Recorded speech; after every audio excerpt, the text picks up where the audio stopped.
Oh, Chase, before we start, I was talking to Joe the other day, and he really wants to be on this podcast. Who's Joe who? Joe Mama. Joe Mama. Oh. Sweet. Disclaimer, the contents of this podcast spoil the respective storylines of the Martian Manhunter as well as Lobo, and movies like Logan. Also, we say the F word a lot. Hello, everyone. Welcome to the 7th episode of the Flying Feathers podcast. My name is Nathan D. Gonder. Joining me, as always, are my sweet lovelies Donovan. Logan dies. Sweet, thank you. And Chase. Hey, I'm here. All right, guys, before we really get into it, because we got another fun episode, have you read and or watched anything new this week? I watched The Boys. Oh, you watched The Boys? I need to watch it. Yeah, It is pretty cool. very good, very nice, very good show. Yeah, I almost watched that at the gym the other day. I totally should have. At the gym? At the gym, Donovan? Yeah, you know what? We have like these fucking bicycle thingies that have fucking TVs on it, and you can watch YouTube on it. It's crazy. My Oh, gym. that's actually pretty cool. That is Yeah. cool. Yeah, Donovan. What do you have at the Marines? You have a tire that you push up a hill? Yeah. Fuck you. Oh, sorry. Yeah, I haven't had a Think you're funny, horrible Nathan? large amount of time to rewatch anything this week, but I'm hoping that as the semester starts to even out, that I'm able to pick up more comic books again and try to find some new stuff. Well, hopefully it Speaking evens of, out soon. It's 2 months in. It's not 2 months Speaking in. of This is comic my books, 5th Nathan. week. Hey, Nathan, speaking of comic books, have you heard about the that new comic, Jamma? No, Donovan, I have not. What is JAMA? Jam my dick in your ass. Whoa, Hey. whoa. Okay, yeah, that's good. That's a good one, Donovan. You got me. You got me, Donovan. Hey. Get meme done. You got me with JAMA. Oh, damn. All right, so let's jump right into it. Chase, go ahead and give me what you got this week. Let's see. Let's see what you have in your bag. I have whomst I once called the grungy teenager of space, named Lobo, but after doing some major research on him, he's definitely not a grungy space teenager. He's actually a cold-hearted killer. And he's really cool. I only really knew of him. I found him when I watched the Superman animated series. I Oh, yeah, found that him was a very good one. first when I watched that. I don't know, it was probably like 3 or 4 years ago. Yeah, it was a long time Actually, ago. probably longer than that. But Mhm. anyways, and from that point on, I mean, he was a very interesting character to me, and I really liked him, and so that's why I decided to do him for this episode. So first we can start off with his origins. Obviously, his name obviously is Lobo. From a Khund, Khund. Oh, you can't say that word on the air, Chase. Do what? Yeah. Dialect. His name literally means one who devours your entrails and thoroughly enjoys it. That is what his name means. When he was born, the nurse that birthed him, I think like sensed how bad and crazy he was, and actually went insane because of it, and was institutionalized and everything. But he comes from a planet called Caesarnia or Zarnia, whether the C is silent or not, don't know. Lasagna. Yeah, and but basically it was a utopian society with no crime, no crazy people for a long time until Lobo was born. But it was a utopian society, and after Lobo was born, he got inspired one day. After he was born, he chewed off 4 of the fingers of that nurse. That is another thing. He just had a early birth snack, as we all do, and after that he was kind of inspired by genocide, and he eventually created these scorpion-like creatures and set them loose on the planet, and ended up completely killing every single one of his race besides himself. He's the last of his kind. and he likes it like that. He he claimed it was a science project and gave himself an A, so that's funny. But he actually he ends up becoming a bounty hunter throughout the galaxy, a well-known bounty hunter, and he's very, very strong. And he has a code of honor. When he does bounties and stuff like that, he has a code of honor, and he's been in, I mean, lots and lots of different stories. He was a part of the Citadel War. He was contracted as a bounty hunter during the Citadel War. Citadel War was basically there's a empire that ruled the Citadel Empire that ruled over a bunch of different star or planets. I almost got copyrighted by Lucasfilms and used star systems. Oh shit, yeah. Can't say that. Can't say droids either. Yeah. But they ruled over these planets, and they contracted him to kill. They contracted him twice. They contracted him once to find out the secret behind one of the rebelling forces that the Citadel War was about. It was a civil war. The Citadel was enslaved other planets, and they were rebelling against the Citadel. And he went to capture someone named Callista. Yeah, and to learn the secret behind the planetary shield. He raided the mothership of the people called the Omega Men, which were the rebelling forces. And he did that, engaged in combat with Callista, and that's all that says. He engaged in combat. I don't know if he ever found out the secrets of the shield or anything. Eventually, he was hired again to kill the Omega Men's leader, Tigor. He never actually was able to complete the contract, though.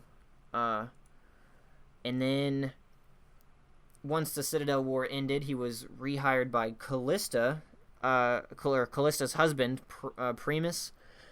And he wanted to infiltrate the one of the Citadel's prisons to free all the rebels that were in there. And that kind of tells you a little bit about Lobo as well, is that he was hired multiple times by both forces, or by both sides, and he only values the coin. You know, his only loyalties are to the coin and his space dolphins, which is something I'll get to later. His first appearance on the planet Earth was when he was hired by Manga Khan to take out the Justice League International. He was teleported across the galaxy and landed right in the Justice League embassy. And he actually fought with someone whom we've talked about before. Who's that? Guy Gardner. Oh, shit. Yeah, and he fought with Guy Gardner for a little bit. And eventually tried to pretend that he was a friend of the Justice League to basically infiltrate their ranks and take them out from within. Eventually, Manga-Con canceled his contract, though, so obviously it didn't happen. And then Manga-Chan? Manga-Con. Sounds like somewhere that I don't want to be. Not Manga-Chan. Manga-Con. Well, still sounds like a major weeb. Maybe it's sounds like a gathering for weebs. Yeah, Manga-Con. He's self-ascribed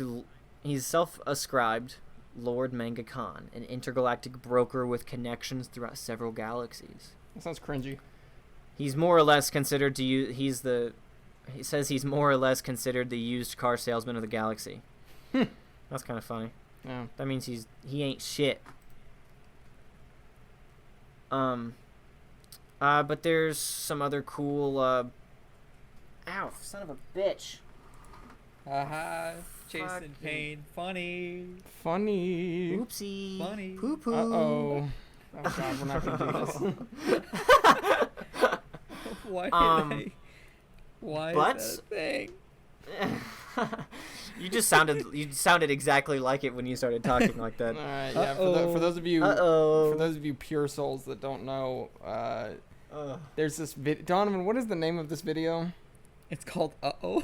It's called Uh-oh, and it's a picture of a monkey, and it's just somebody going, uh-oh, stinky, stinky poops. I'm not going to do the whole thing, but Donovan sent me a full transcript of this video in, like, copy pasta form, and it's just, do yourself a favor and just disregard everything I've just said. Don't watch it.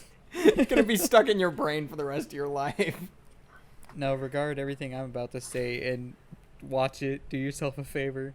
Gosh. Surprise your neighbors. Surprise your friends. And the next family reunion, make sure that you never have to go back. Yeah, that's when true. you decide to start quoting, "Uh-oh, poopy." All right, Chase, continue. Okay. There's a storyline where Mr. Lobo here, he doesn't say oopsie poo poo or anything like that. He has a secret pod of pet space dolphins that he cares for. The rapists of the sea. Do what? So the rapists of the sea. Yeah. Not a joke. Look it up. Oh, I know. Hey, ducks do it too. Did you know that ducks have actually biologically have adapted to, like, female ducks have adapted to males raping them biologically, and then, like, obviously on the counterpart, the male ducks have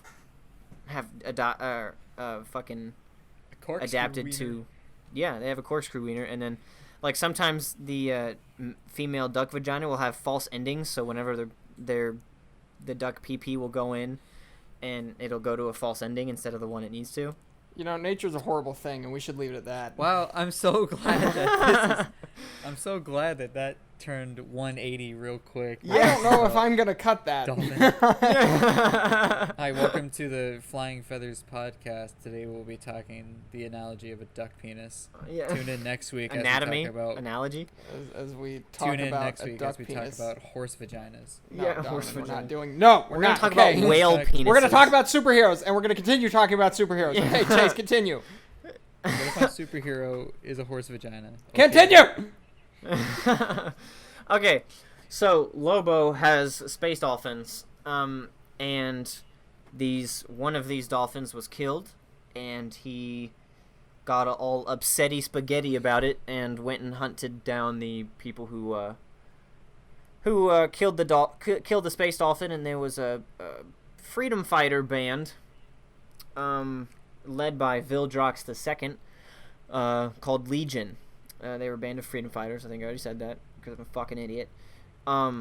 He single-handedly crippled the entire team, but was halted by Vildrox II, who offered him a great deal, where he works for Legion. In return, the Legion will protect the space dolphins. Lobo accepts, and basically, they do some stuff like take down some space drug lords. The space versions of what's that dude's name? What's that one Colombian dude's name? I can't remember his name. Fucking. You're talking about Escobar? Yeah, Pablo Escobar. There you go, Yeah. that guy. It's like Al Capone's. Al Capone. No, not Al Capone, but Pablo Escobar. It was the fuck. They do Alright, some then. stuff. Eventually, Lobo is kind of fed up, and he kind of does some stuff and tries to kill the leader to get out of his deal. And yeah, that's really a lot about Lobo. He kind of just goes around and does contracts, and really only just shows up when there's a contract. Something really cool. During Brightest Day, he had a bounty to take down Atroticus, which, for whom people don't know who Atroticus is, he's the like main Red Lantern dude. Oh yeah. And eventually, in Brightest Day, he actually acquires a Red Lantern ring. Lobo does. So that's kind of cool. He was a Red Lantern. Hell yeah. And but yeah, I went and I looked up some cool fighting scenes from him, and probably the best, coolest looking incarnation I found of him was the Young Justice Invasion movie. Yeah, I've seen version. That one. Mm-hmm. Yeah, he looks fucking dope. His bike, on the other hand, looks like a fucking idiotic piece of trash. Oh, that sucks. So stupid. It totally ruins the entire getup. But anyways, yeah, he usually rides, obviously with a what he calls the Space Hog, which sounds like a Pornhub title. You asshole. And we're gonna get sued by Nintendo. Yeah, great. Oh shit. Oh, I'm so sorry. Oh, Chase, I dropped forgot the about that. ball. Oh man, hang on. I'll put it on silent. There, it's on vibrate now. I What's had to the change joke? it because it was sucky. What's the joke? What is it? Like But, what do you, Do what? what's the joke? What kind of pants does Bowser wear? Denim. He doesn't wear denim. pants. Denim. Yeah, that's what it was, Nintendo. A joke. It was a joke, all right? But yeah. We're not making money yet. You can't copyright us. It's just a prank. I swear. But he has like a Please, really I don't cool get paid like, enough. Anyways, Lobo has like a really cool. He has like a gun. He has like this cool sword shooty out thing that like shoots the tip of his sword, and then he can like retract it. But he has like a cool kind of biker cut on. He has fucking dope ass mutton chops in this one. Oh gosh. Like some of the coolest mutton chops. I used to have cool mutton chops. Oh yeah, for that one film, like Civil War. Man. I had mutton chops for a long time. Oh, Yeah, he actually Since like just high school. rocked mutton chops. Yeah. I didn't know that. Yeah. That's cool. Oh yeah. He did. They were impressive. I loved him since like 7th Lobo- grade. But, anyways, Lobo's really cool. He's, super funny. He's super strength, regenerative powers, stuff like that. That's pretty much Lobo. He's Sweet. dope. He's dope as fuck. A lot of people want to cast Jason, like they do their fan cast, and they want Jason Momoa to play Lobo, but he's already playing Aquaman. To play Lobo? Yeah. No, Which like no, I don't see think he would Jason. be a good- oh, I don't he see totally Jason could. Momoa. He's got more of a Lobo personality than an Aquaman. Like it's just Granted, I have not seen the DCEU movies because I refuse to, but I didn't see Aquaman. I just don't care about him. I didn't see Aquaman You know, or Shazam or Justice League. Aquaman, like, I don't know how to feel about Shazam because he's actually my favorite DC character, but like the beginning of the fucking Aquaman trailer was so cool. I was like, "Oh my god, this is actually dope." I still was reserved about it, but I was like, "Man, this is looking to be so cool." But then they just came out with the most generic bullshit story of just, "Oh, I want to invade the surface world. Oh, I gotta protect the surface world." Literally, yeah. But Chase, you didn't watch Stupid it. bullshit. Yeah, but I understand that. Well, but I'm then just how the saying, fuck like in can the you trailer, judge? it You turned haven't me off. watched it. You I'm- watched the trailer. No, you don't literally need get you don't raised need to watch not judge a book you by don't need its to cover. watch Are you fucking anything serious? from you don't need to watch anything from Aquaman to know that one of the characters wants to invade the surface world. Yeah, exactly. Every Like, that's Aquaman literally villain, all Aquaman ever is just, "Oh, I want to invade the surface world." all Aquaman and villains Aquaman's want like, to invade nah. the surface world. Aquaman is a character that is better left as a politician, kind of like Wonder Woman. Like, look at Aquaman from Justice League Unlimited, or maybe it was just the Justice League show. He literally, like, yeah, there was like the whole overworld invasion and stuff, but like he literally had a personality of somebody that's just trying to keep peace, and I think that's more along Aquaman's lines. Yeah. Yeah, it just from the trailer, I kind of could tell it was going to be a bad movie, and I heard that there was like that like ended up being like some other fucking person, like it was whomever's dad or something that showed up and was trying to do some shit too, so like I've heard that it was completely fucked up, and I don't doubt it because DC sucks at making live-action films. I heard that Shazam was good. Still won't see it. I don't care about superhero movies anymore. I've heard Shazam was okay, and like I said, I think he is my favorite character, and I've been wanting them to do a Shazam movie for a long time. But I think, just from their trailers, I think it's not the direction that I think they should have gone with it. Mm-hmm. But that's just me. Well, if you guys had to cast anybody as Lobo, just off the top of your heads, even if you don't know the actor's name, just something that they've been in, what do you guys think? Shit. The dude that plays Bane, what's his name? Tom Hardy? Tom Hardy? Tom Hardy, yeah. He'd be alright. I feel like he'd be good. I think, yeah. Tom Hardy's a lot of people's picks for he was supposed to be in Suicide Squad. He was supposed to be Rick Flag. But, who's Rick Flag? I don't know who that is. The leader of... He's like the military leader of the Suicide Squad. He's not really a member. Oh, okay. In love with Enchantress. I remember reading that he had a scheduling conflict. I feel like he just probably thought that the script was bad. That's funny. Man, Tom Hardy thought the script was bad. Well, okay, so I would go with... I think that Mark Wahlberg would be really good. Or... No, Mark Wahlberg would just be Mark Wahlberg Lobo. What, Marky Mark and the Funky Bunch? Marky Mark and the Funky Bunch Lobo? That's what I want. Yeah. Or I would say Michael J. White would be really good, if you guys know who that is. He's not in a whole lot of movies. He kind of reserves his picks. He was in The Dark Knight. No, wait. His name is Michael J. White. And also, I think fucking Marky Mark would be too short. Yeah, but Okay. like Robert Downey Jr. is like 5'2".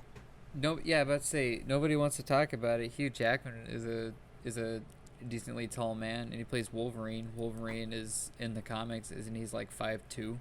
Yeah, Wolverine is supposed to be like one of the shortest comic book characters there is. Yeah, but they wind up making him super tall and super handsome, I guess. I don't fucking know, like man. He's in a lot of Michael J. White's in a lot of boxing movies. Michael J. White was in Spawn, and he was in The Dark Knight. If you remember, Who was in The Dark Knight? Well, okay, so the pencil scene in The Dark Knight, he was you remember him? He was the mob boss. Yeah, he was. I think his name was Gamble or something. I can't remember, but it Oh was just yeah, like I remember that. I want 5. Wait, what did he say? Yeah, Gamble.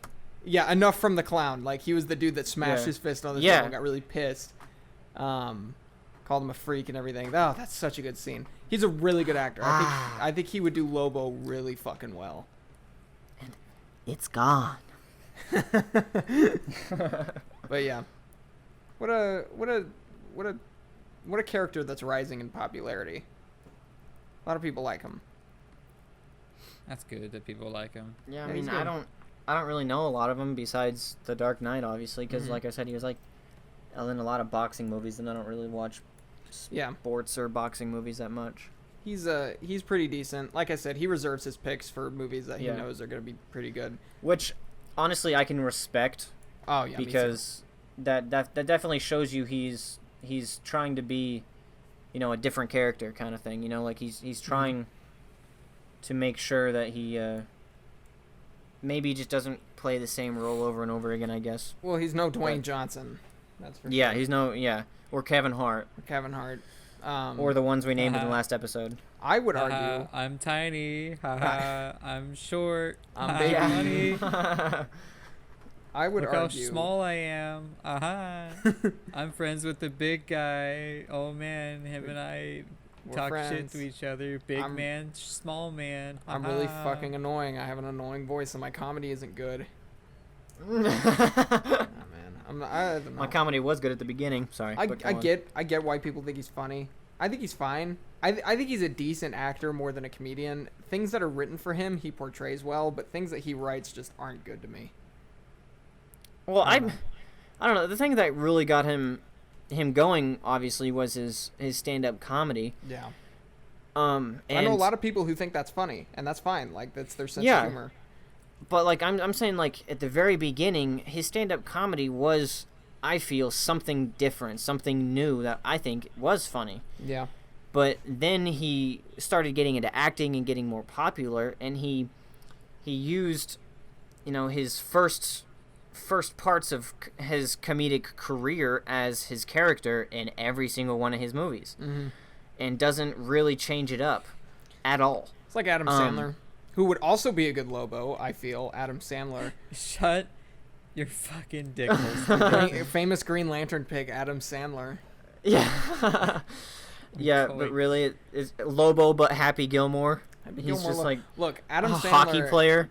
Adam Sandler, I'm going to have to look it up. I watched a trailer to this today. A friend of mine showed it to me. He's in a movie that's coming out that looks really good. Like, very, very good. Uncut Gems. Which movie?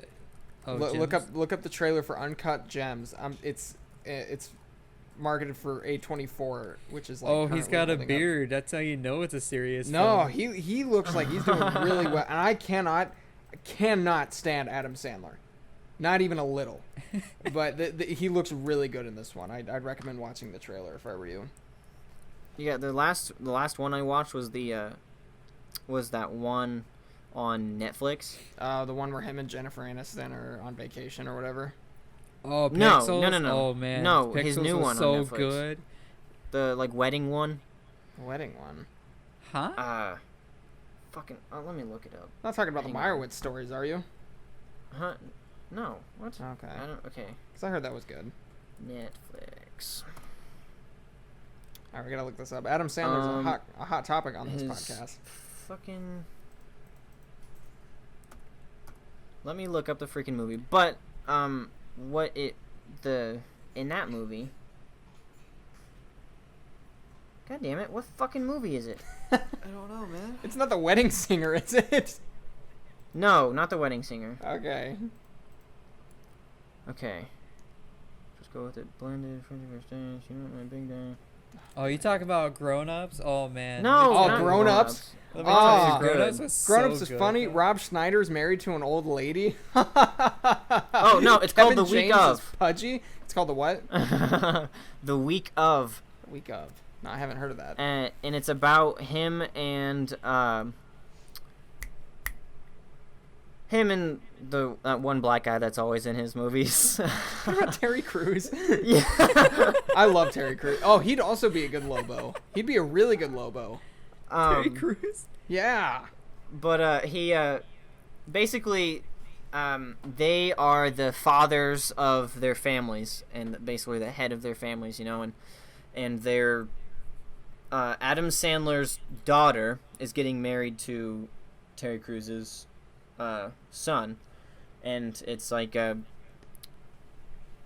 fucking Adam Sandler's like really, really cheap, and he's going the like cheapest he can, trying to figure out this wedding literally like a week before. It's the only character he plays now. Yeah, he's like in some really shitty hotel, and but basically, the movie tried so hard to be so funny.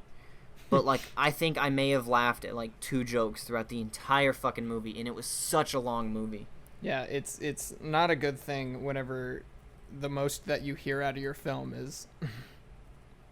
Yeah, exactly. Like, it was just trying so hard, and it just honestly was one of the worst Adam Sandler movies I have ever watched in my entire life. It was absolutely horrendous, and it was an hour and 56 minutes. I think Adam Sandler has cracked the code on making films. Hear me out. Adam Sandler uses his characters to appeal to the audience that are still clinging on to, like, Happy Gilmore, which are just, like, these scummy old dudes who are just, like, horrible people. Like, all of Adam Sandler's current characters are just dudes with, like, 5 o'clock shadows that are like, hey, what are we doing? Why we gotta spend money? Why we can't just stay home? Like, seriously, watch any Adam Sandler movie from the past, like, 10 years. It's that. Like, what was it? So the one that I mentioned earlier, there's one. I don't mean to derail about Adam Sandler. That's not what this podcast is about. But Fuck like, Adam Sandler, man. Fuck Adam Sandler. No, fuck Rob Schneider though. But no, like I can't remember what it's called. It's basically Clue, if you're familiar with the movie or the board game. You know, it's a whodunit. Somebody rich got murdered, and they're trying to figure out who. You're talking about fucking Murder Mystery. Murder Mystery, yeah, that's the name of it. And it's literally like Adam Sandler. The character is getting shot at, and he's just like, hey, you wanted to go to Europe. This is what spending money is like. Like, he's just a cheap bastard the entire film, and I hated him. Like, I really did not like him at all. Well, everyone, we've had a change of events. It seems that our dear brother Donovan has died. Again, this is the second time that this has happened. I'm so sorry. I don't know what to do. You know, things happen. People get older. You know, the seasons get colder, and unfortunately, we've lost our good friend. So let's have a sweet memorial for Donovan. In memoriam. For sweet Donovan. Oh, Donovan. I miss you so much. My brother. My friend.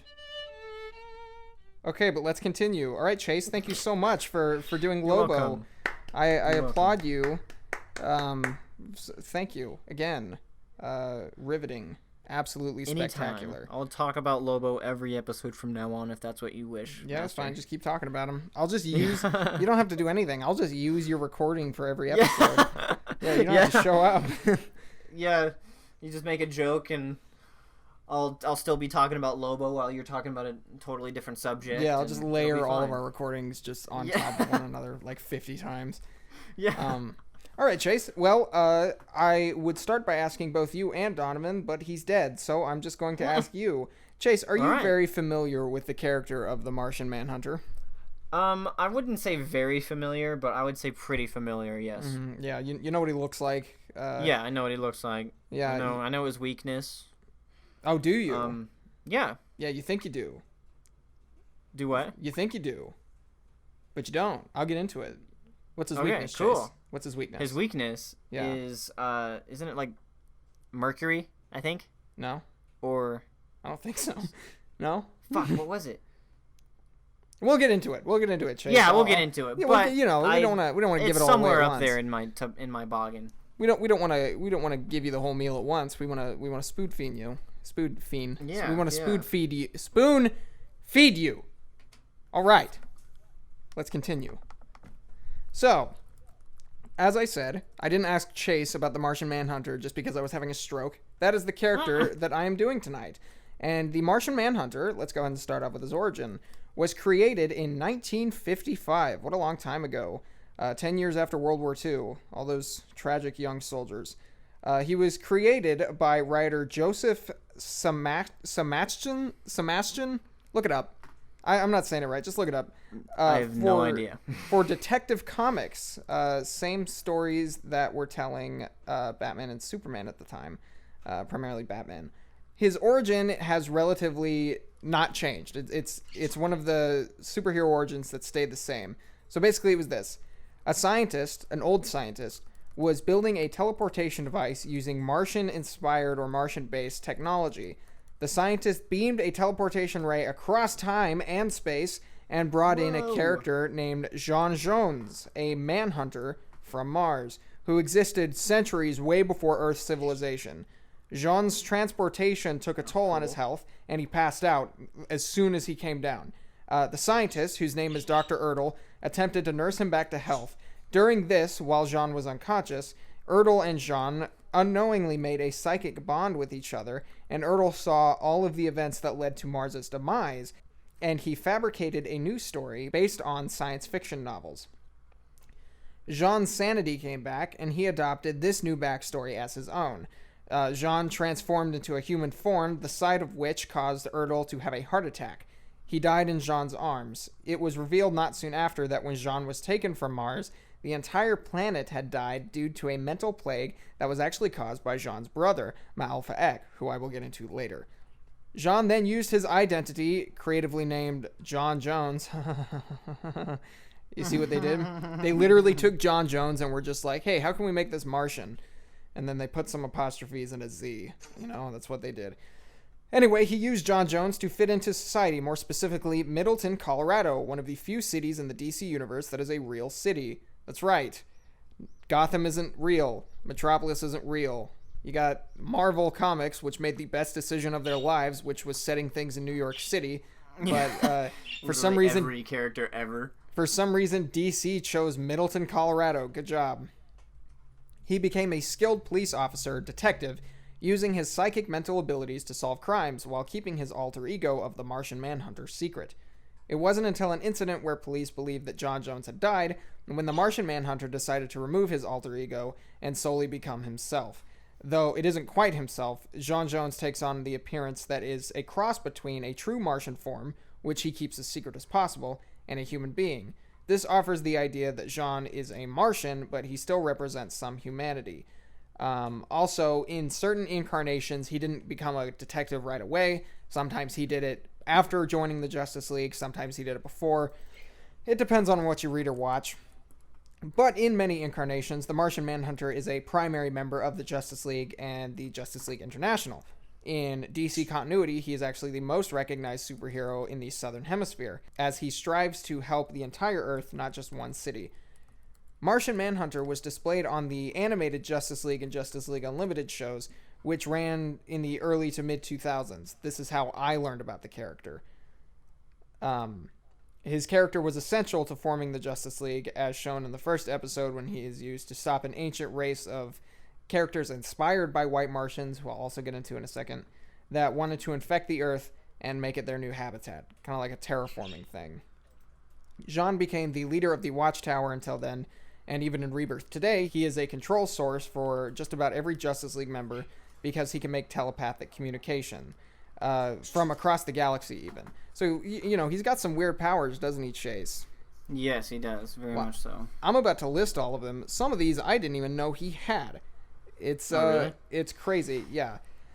So, the Martian Manhunter's abilities include super strength, shape-shifting, plasticity, telekinesis, master absorption, super immunity, super stamina, regeneration, telepathy, super breath, toxic immunity, and he possesses 9 senses. 9 senses. He has 9 senses? Yeah, which, don't we have like 5? We have like yes, see, we have 5. Hear, touch, taste, smell. Those are the senses, right? Yeah. And then we also have eagle vision for us assassins out there. Is that you, Chase? If we're assassins. Yeah, that's you. Chase is an assassin. Don't tell anybody. However, his 9 senses include super hearing, super vision, like electromagnetic, microscopic, telescopic, and heat, telepathic rays, mind control, and astral projection, like in Star Wars. Jean also possesses 2 other senses, Martian vision, which can be used as a beam of energy and also helps him see through other spectrums of light, like earlier, and then something called Mayavana, which is the ability to reach into somebody's mind and totally fabricate their reality. Sounds a little scary. That doesn't sound very scary. It's almost... No, it's kind of like the penance stare, except not. Well, it's like you can manipulate somebody to completely change their ideas and beliefs from birth. Like, it's... Oh, yeah, I guess yeah. it is kind of true. That is insane, yeah. We talked Very about powerful. Martian Manhunter having a weakness, and his weakness is actually not what I thought it was. For the longest time, I thought that the Martian Manhunter's weakness was fire, that Martians are super combustible. However, I come to find out that Martians are just afraid of fire. They're not terribly combustible. It's inherent to all Martians. So his weakness is he is terrified of fire. However, he is known to conquer this fear through either love or extended exposure. So in instances where he's exposed to fire quite a bit, it's kind of like a fight or flight response. He overcomes his fear. Yeah, no, I'm sure. But what about in Doom? You ever watch that movie? Justice League Doom? Yeah. Where, Alpha X set him on fire. Yeah, by injecting him with something, and I thought it was something like mercury, or I can't remember exactly what it was, but... I can't remember what it was either. It was he met Jean in the bar, right? And yeah, Jean he met him in the bar, and then... I thought Jean ingested it through his drink. Am I wrong? Did he? Maybe he did. I yeah, think you might be right. Because I haven't seen that movie in a long time, but I think you're right. I think he might have roofied him and then I set think him on what fire. my Alpha Egg did was he ingested him with something, or he injected him or made him ingest something that would make the combustion much longer than a fire would be, so it'd be a lot harder to put out. I can't remember, though. I might be wrong. I like that movie. Yeah, I do too. I like it a lot. Really yeah. good movie. Anyway, the Martian Manhunter has some pretty obscure villains, as a lot of alien-related characters do. But I want to just talk about two in particular, the White Martians and Alpha Ek, both of which I kind of mentioned previously. I'll start with the White Martians. They are similar to the Green Martians, like Jean. However, they are more parasitic, and they have a standard visible form. They don't look too different from one another. There are massive physical differences between them, but the White Martians also have psychological differences, being more aggressive and primitive and driven towards hostility, anger, and war. White Martians are a constant problem on Earth or throughout the universe since they could always be around at any time, in any given shape, and they can produce asexually.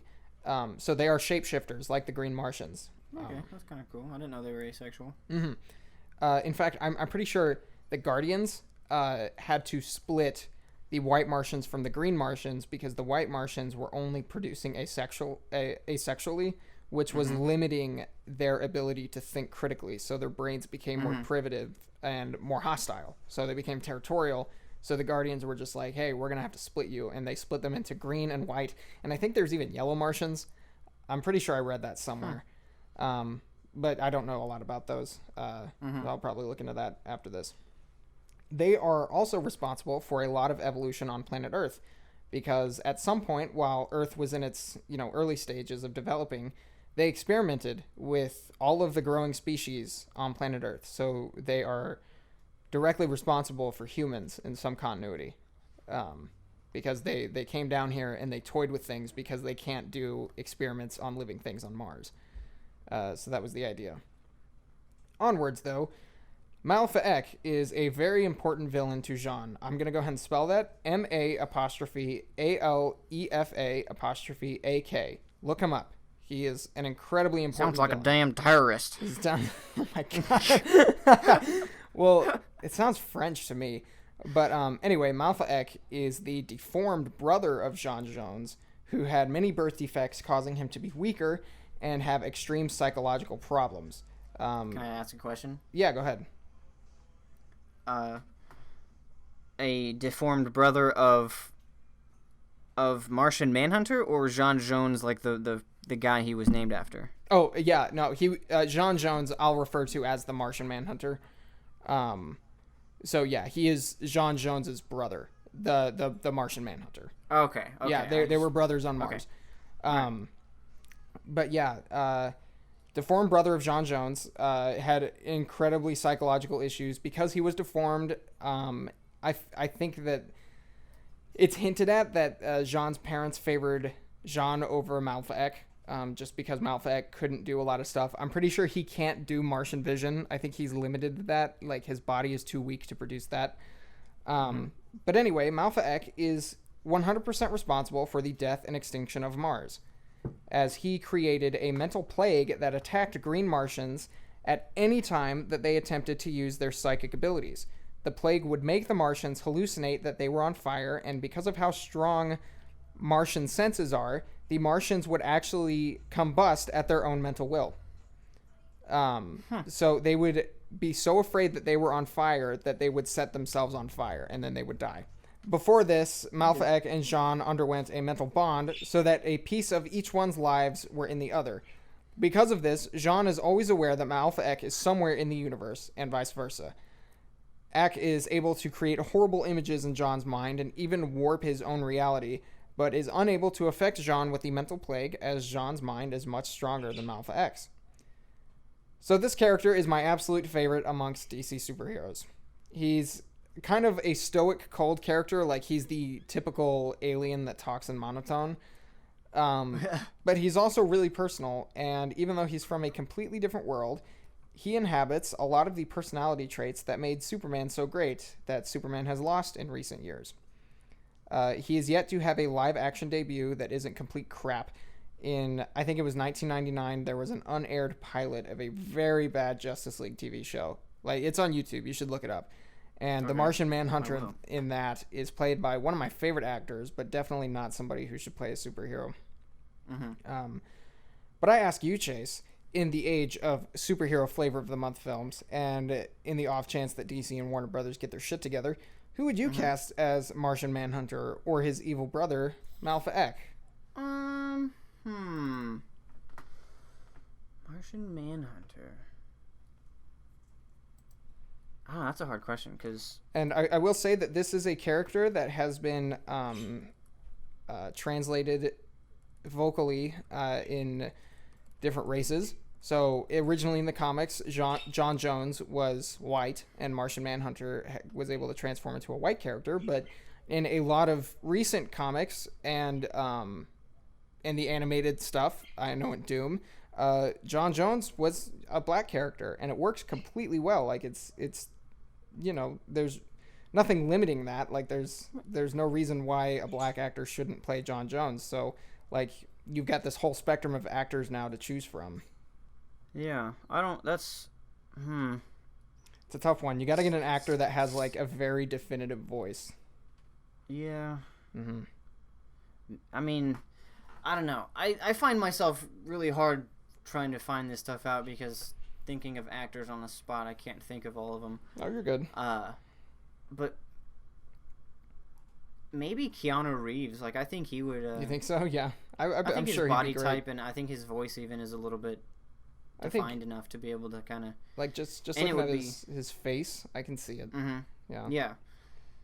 I would... and that's honestly what I do a lot when I think of, like, actors. I think of if they look the part first, not really if they'd act the part. That's kind of my first thing. So that's something that's really important in television and movies. Unfortunately, at first glance, when you hear somebody say they have to look the part, you might think, oh, well, that stinks, because you're limiting them, because you should always think about ability, which is true.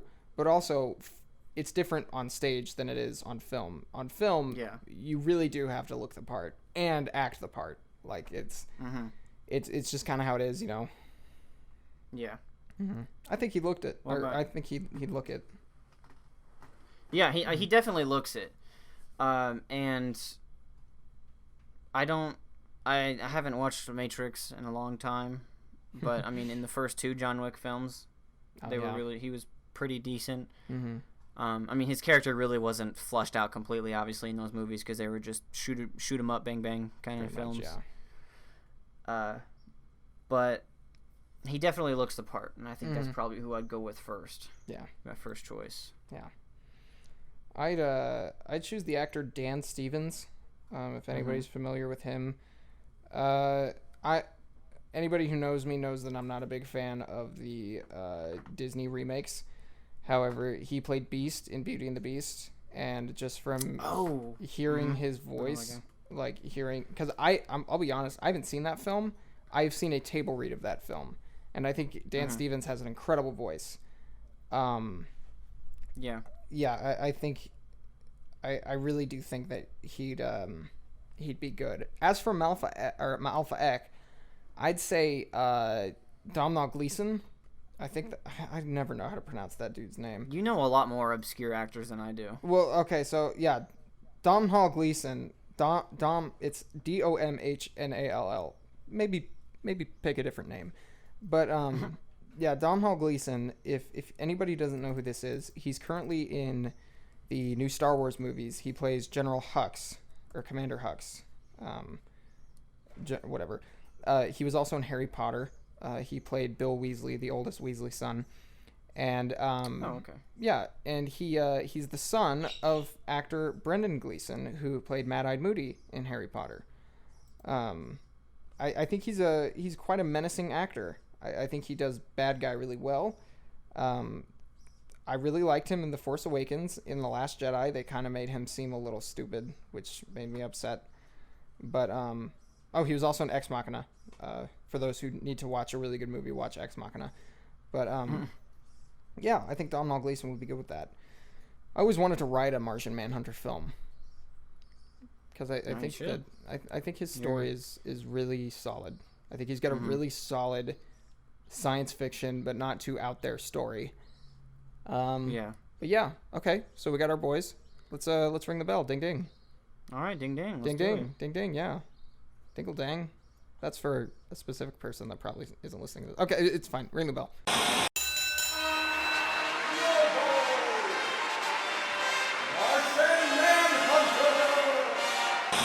All right, Chase. So we've got Lobo and we've got Martian Manhunter. They are both in a school. Yes. You know how this is. They're in a school gymnasium. Bleachers are. Bleachers do that thing. They stack against the wall. Bleachers are stacked against the wall. Basketball. Backboards. Goals. Yeah. Basketball goals are raised. Lights are on. Doors are locked. Does Lobo have any weaknesses? I meant to ask. Does Lobo have weaknesses? Yeah. I'm not really for sure. Well, I'm looking it up right now. Yeah, I'm gonna look it up too.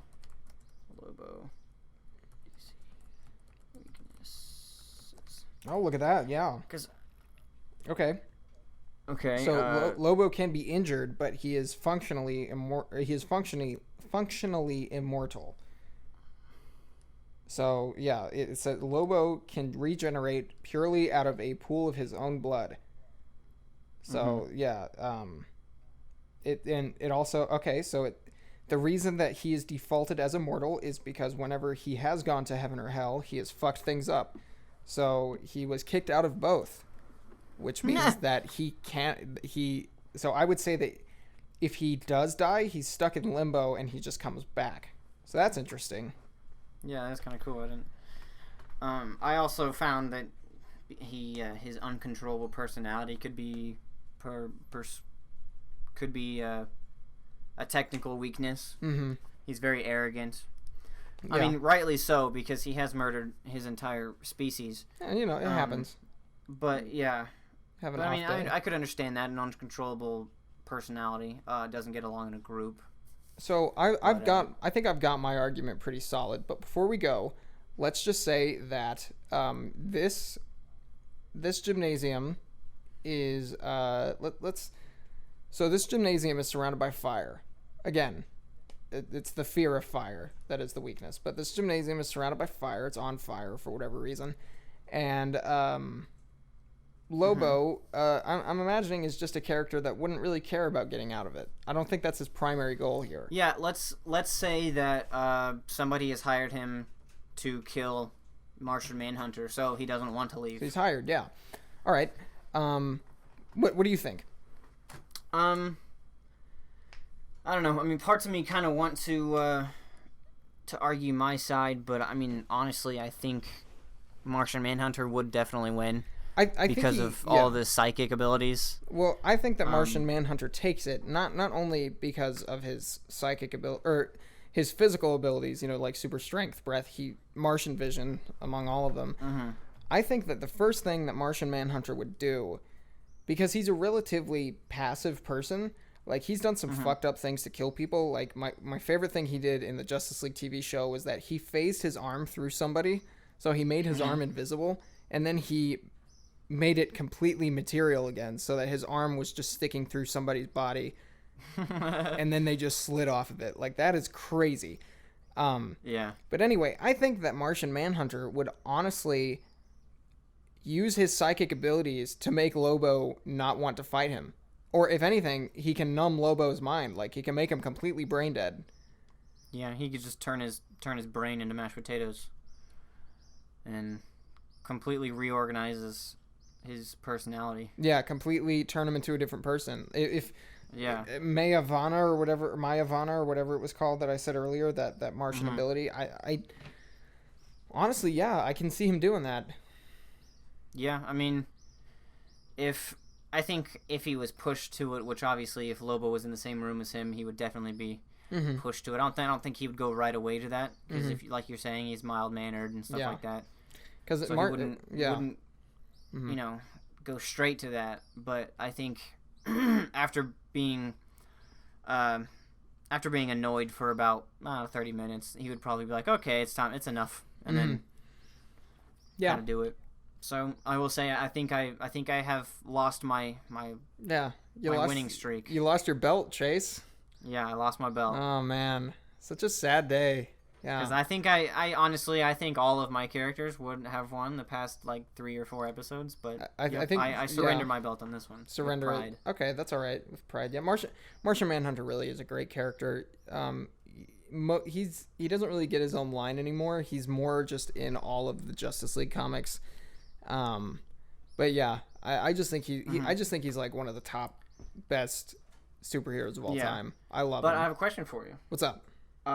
If you think that Superman has, a shit ton of powers, which he does, he has kind of too many.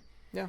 Then why do you think that Martian Manhunter doesn't, or do you? So no, I definitely do. I think so there's 2 reasons why I would go with Manhunter before Superman. The first reason is, like I said earlier, Martian Manhunter possesses a lot of the personality traits that I wish Superman still had. Because Superman has kind of turned into just this stoic jerk.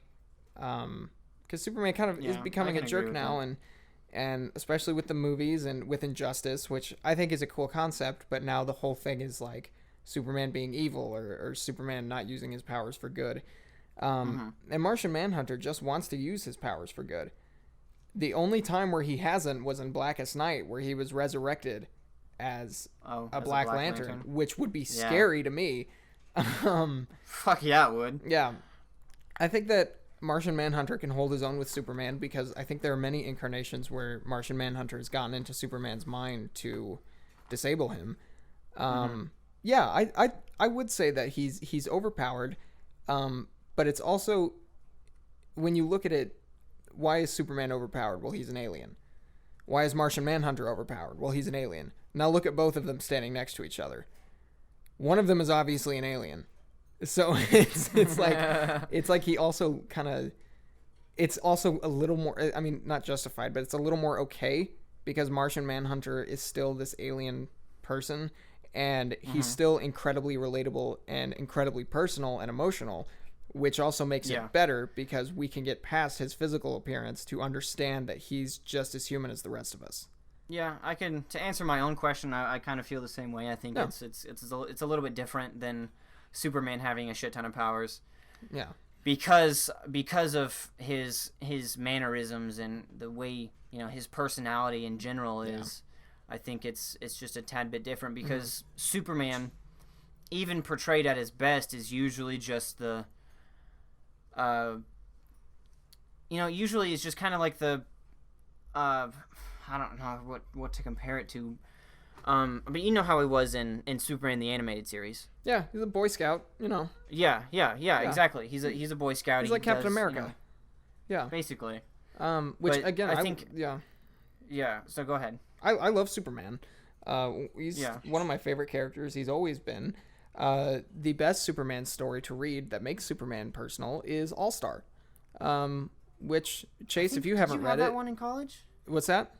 Did you get that one when we were in college? No, Is that the one you went and bought? I've had that one since I was about 14. That was one of the first comic. My uncle sent it to me, and it's just the best Superman story in the whole world. Yeah. Anyways, go on. Yeah, it's very easy to love Superman because of that book, and it's also very easy to not love Superman because of everything else that is Superman related. But All-Star is just so good. It's I see it everywhere. For a long time, for a long time, I was kind of the same way. I hated on Superman because he had so many powers, and I thought it was just too easy for him to do anything. It was.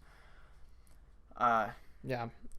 But after a while, I came to appreciate Superman a little bit more as a character as a whole. Still, obviously, I think he's way overpowered, but I think I've come to appreciate him more and like him more for certain incarnations than just hating him as a general rule kind of thing. Yeah, Chase, next time I see you in person, I'll have you read All-Star. Okay, well, because it's just great. I actually really want to come up there, maybe before winter. Because... Yeah, no, I'd love to have you again. Yeah. Okay, all right. Well, thank you as always for joining us. We're sorry that Donovan died. Things happen.